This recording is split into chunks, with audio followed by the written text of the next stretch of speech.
हमने CCL के बारे में बात कर ली थी, लेकिन ऐसे बच्चों का क्या जिन्हें सिर्फ प्रोटेक्शन एंड केयर की ज़रूरत है? Today let's decode the CCP and the authority that handle them, the CWC यानी कि Child Welfare Committee. Hi everyone, this is Sakshi Parashar and welcome to Dayaltra. Section 5 of JJ Act 2015 define the CWC, which is stated on section 27 to 30. चलिए इसे एक simple से example से समझते हैं। मान लीजिए 8 years old मीरा रास्ते पर अकेली मिलती है या अबेंडन मिलती है जिसके पेरेंट्स नहीं है, then she is CCP।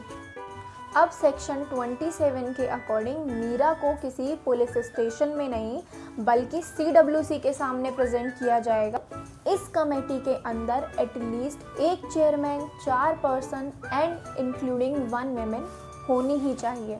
Committee इन मेंबर्स को हायर करने से पहले उन्हें induction training and sensitization provide करवाती है within 2 months from the date of notification.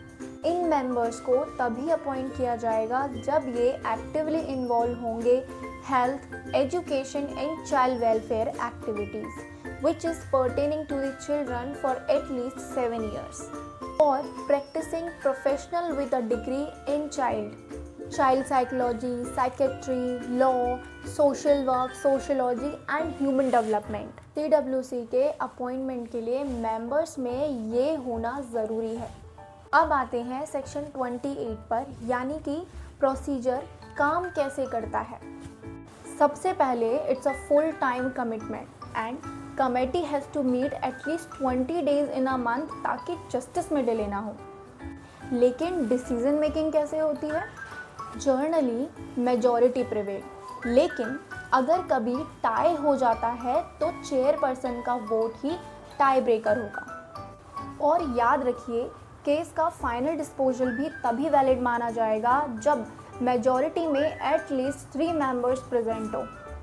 So that was the foundation and procedure of the CWC under section 27 and 28. Now my question for you, why do you think the JJ Act mandate at least 1 women member in the CWC? It is just for a sympathy or there is a deeper legal reason? Comment your legal views below. And to understand the power and function of under section 29 and 30, wait for my next part. Follow Dayaltra for more legal updates.